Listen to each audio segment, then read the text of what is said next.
Tara, kape tayo and pag-usapan natin kung mas sulit si CF Moto Dual 230 kesa sa Honda XR 150 and Yamaha XTZ. Alright, welcome back to the channel. So, this is our first ownership review ng CF Moto Dual 230.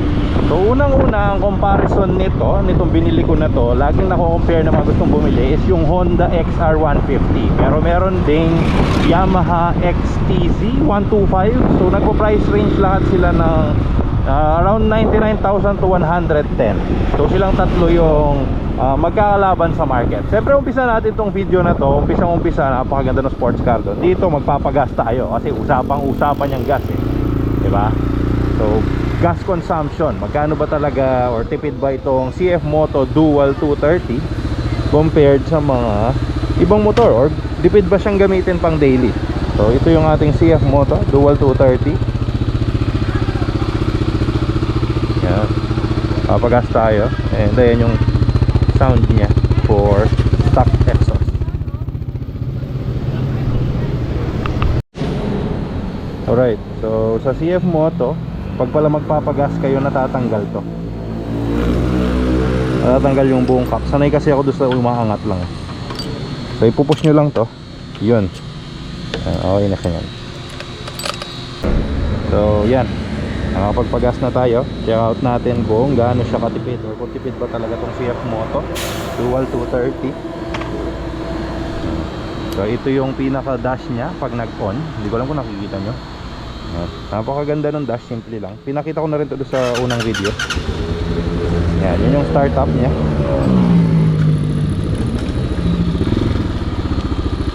Alright, so may GT86 doon, PRZ. Ganda. Salamat te. Oh, may 370Z dito. Tingnan natin 370Z. Hey! May digdigas tayo sa kotse. So sa channel natin dito sa Piximoto, una para lang sa motor, but then yan, dahil sa hilig sa kotse, may mga content din tayo. Yan, meron tayong mga 350Z, 370Z sa channel. Panoorin nyo na lang. Okay, so this is our CF Moto Dual 230. So this is an ownership review. So okay naman yung mga first ride review, nagkaka-idea tayo. Like ako, nanonood ako ng mga ganon.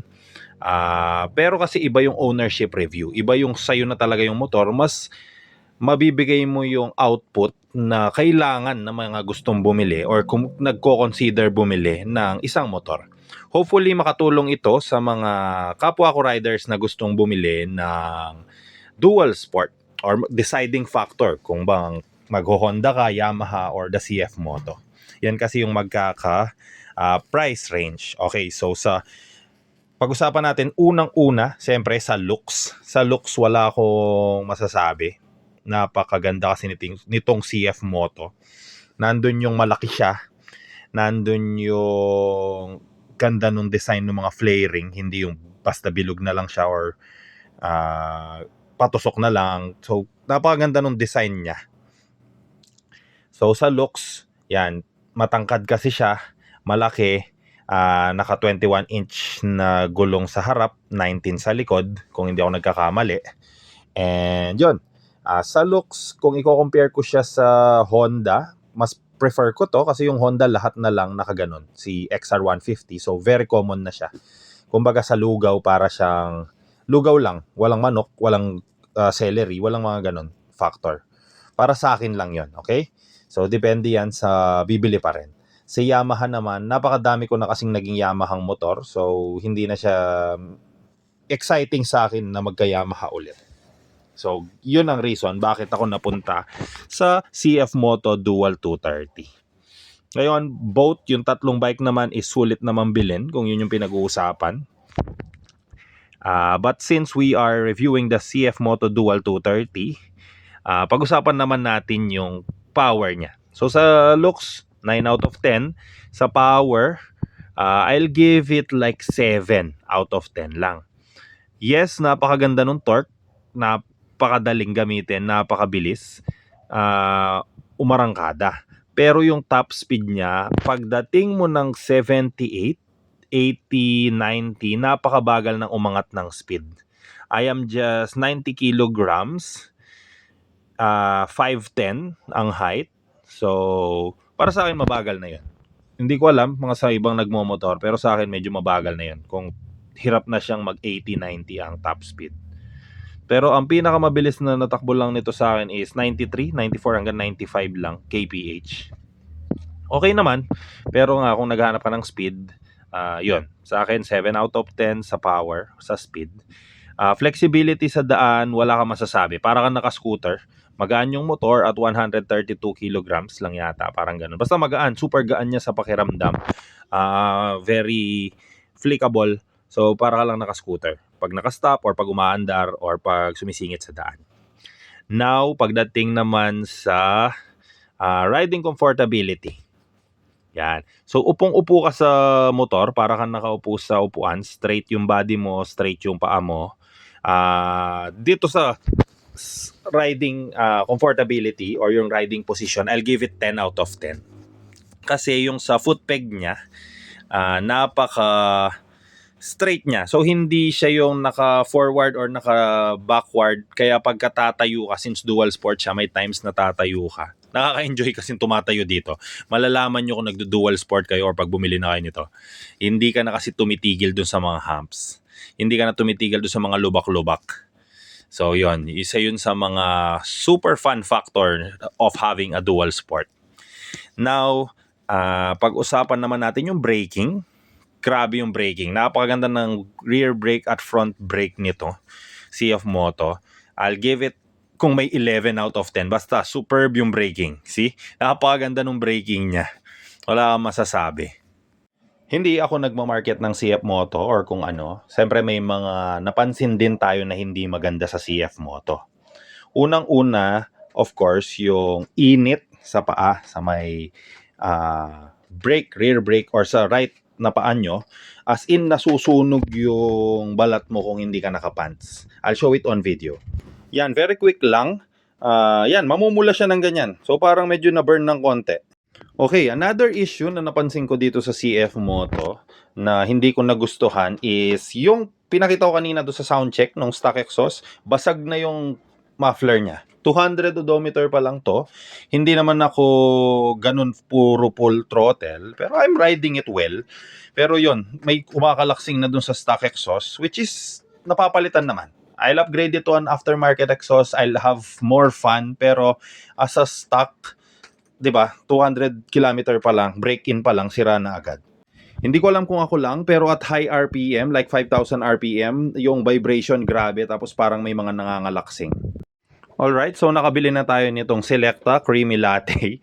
Yan, so siyempre, Ride, coffee, yung usual na binibili natin sa 7-Eleven, wala kasi kaya ito yung trinay natin.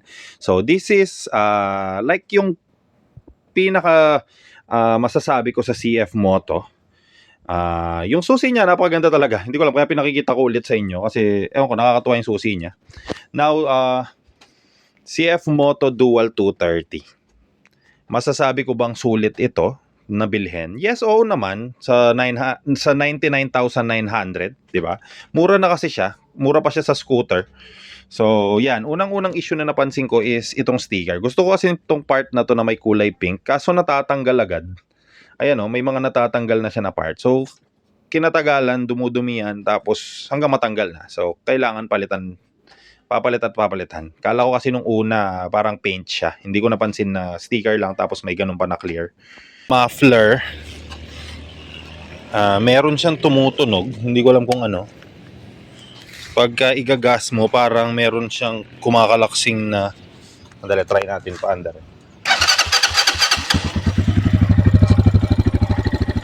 Meron siyang parang bakal na kumakalaksing. Kanina meron eh. Hindi ko nga alam kung alin. Check na lang natin sa bahay. Kayo ba, ano yung mga na-experience or na-encounter nyo na sa CF Moto Dual 230? Comment down below. Magtulungan tayo kung ano yung mga pwedeng i-upgrade, pwedeng mga iwasan para hindi maging problema. So, yan. Ito nga palang gulong ko yan. Nasa 100 km pa lang nun, na-puncture agad. Napakalambot. Plastic lang yung nakabutas na medyo matulis. And yan, dito sa may harap, yung vibration nga na nabanggit ko kanina, at medyo high RPM, like 5,000 RPM lang, may nanginginig eh. Pero yun, makikita nyo naman bagong-bago pa yung motor, may mga plastic pa. So, wala naman din ako masabi sa engine. Maganda naman, medyo mainit lang sa part na yon. Yan, yun yung pinakita ko kanina sa video na parang medyo na burn ng konti. Kasi sobrang init talaga. Napansin ko kahit na 60-80 na yung takbo mo sa medyo open road, yon mainit pa rin siya. Overall ng motor, as I've said, sulit pa rin naman bilhin. Nasa iyo na lang kung ganitong looks yung gusto mo. Katulad ako, gustong-gusto ko kasi itong color combination niya. Tingnan nyo. I mean, isipin mo, 99,900. Nakatabi ako sa Interceptor 650 pero hindi nahuhuli yung looks niya. So sa looks department, grabe talaga yung ganda nitong CF Moto. Sa torque, sa speed, medyo okay naman. At that price range, medyo nakakadismaya lang yung 230cc siya tapos 100 kph lang. Hindi niya maabot-abot, hirap na. And yon, sa braking, grabe kasi talaga yung braking. Nabanggit ko naman kanina. Super sulit. Isa yun sa mga pinaka-importanting dapat nyo rin i-consider pag bumibili kayo ng motor, kung maganda yung braking ng motor. Tips ko siguro sa inyo, if considering kayong bumili ng dual sport na motorcycle, go sa Yamaha, go sa Honda, yung mga dealership nyo, go sa Wheeltech or CF Moto, and upuan nyo sila. Mas mafe-feel nyo kasi yung motor pag naupuan nyo compared sa nakikita nyo lang sa daan or pinanood nyo sa YouTube. Doing your research, tama yun. Mali ako doon dati. So, wag nyo akong gagayahin na hindi nagre-research. So yun, pumunta kayo sa mga kasa, napakagandang gawin nun na tip, and mas mafe-feel nyo kung alin yung motor na gusto nyo. Comment down below din pala ano pa yung mga gusto nyo malaman dito sa CF Moto Dual 230 para sa mga nagko-consider bumili, para matulungan ko kayo at i-post ko sa next video. Ride safe lagi.